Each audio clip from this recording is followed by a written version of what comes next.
तो आइए, अध्याय 3 समाप्त हो गया था और मैंने आपको बोला था कि अध्याय 2 भी हम कंटिन्यू रखेंगे, पर किसी कारणवश अध्याय 2 कंटिन्यू मैं नहीं रख पाया। अध्याय 2 में प्रश्नावली 2 तक हम चौथा प्रश्न तक समाप्त कर लिए थे। अब हम 5वां प्रश्न देखेंगे, अध्याय 2 दो चर का रैखिक समीकरण, जिसका अब हम 5वें प्रश्न पे आते हैं। 5वां प्रश्न में है 15 किलोग्राम चाय व 17 किलोग्राम कॉफ़ी का मूल्य 183 रुपये है। साथ 15 किलोग्राम चाय और 17 किलो कॉफ़ी का मूल्य 183 रुपये पड़ता है। 25 किलोग्राम चाय और 13 किलोग्राम कॉफ़ी का मूल्य 213 रुपये पड़ता है।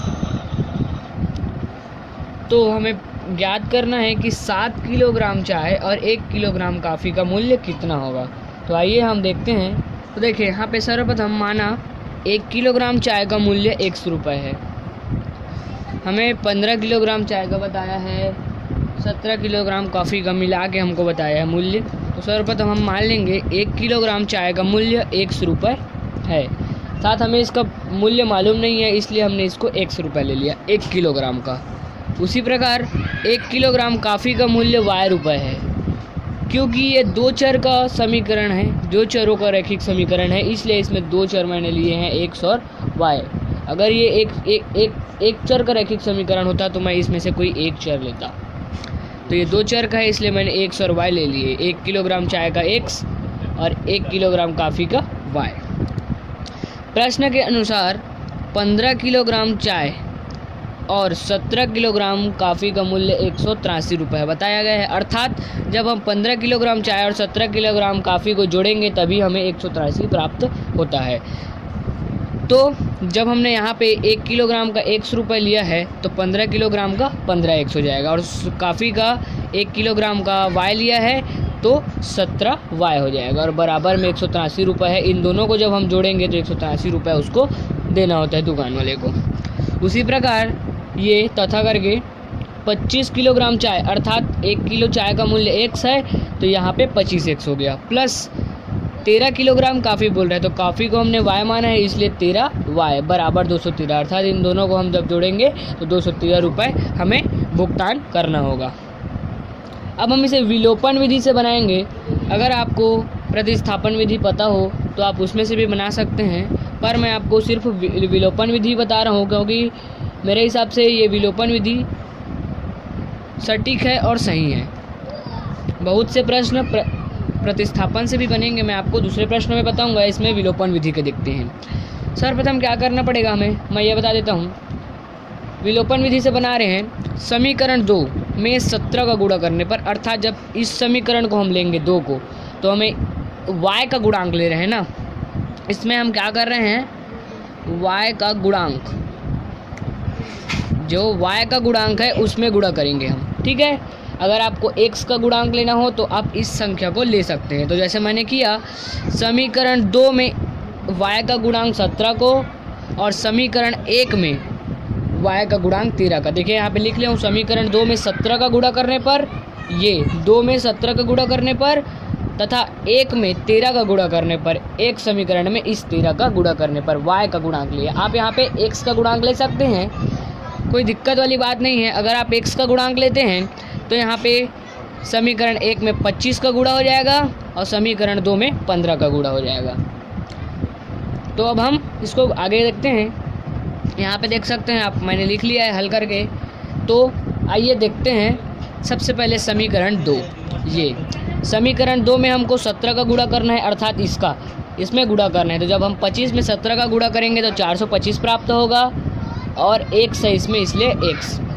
अब देखते हैं 13y दिया है, 13y का 17 के साथ गुणा करेंगे तो 221y प्राप्त होगा। अब 213 का 17 के साथ गुणा करेंगे तो 3621 प्राप्त होगा।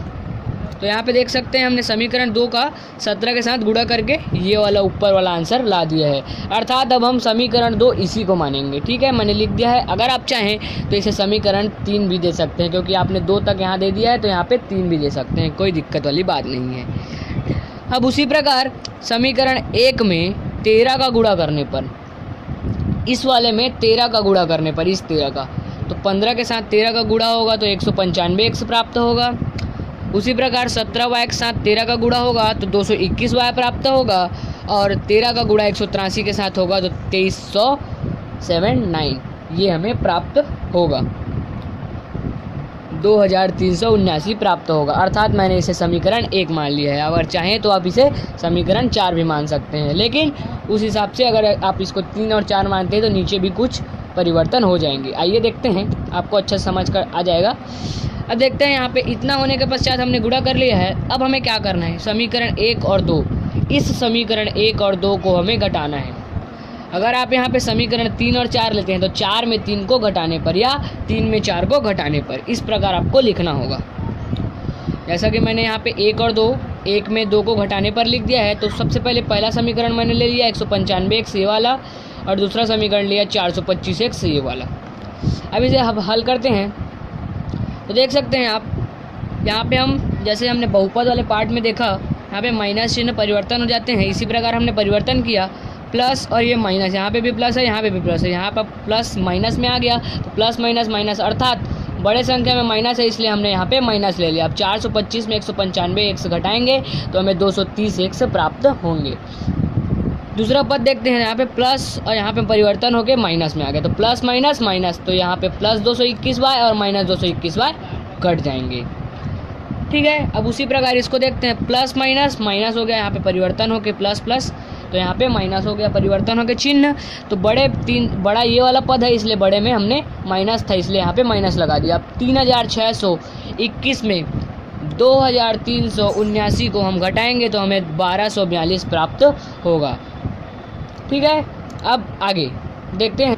अब देखिए यहाँ पे हमारे पास बचा था माइनस 230x बराबर माइनस 1242x, यहाँ पे हमारे पास जो बचा था। अब देखिए यहाँ पे इधर भी माइनस है इधर भी माइनस है, इसलिए हमने दोनों माइनस को कटा दिया, तो दोनों माइनस कट गए और यहाँ पे प्लस आ गए। ठीक है, अब देखिए एक से यहीं पे है 230 को हमने इधर पक्षांतर कर दिया, इधर गुणा में है वो इधर आके भाग में हो गया।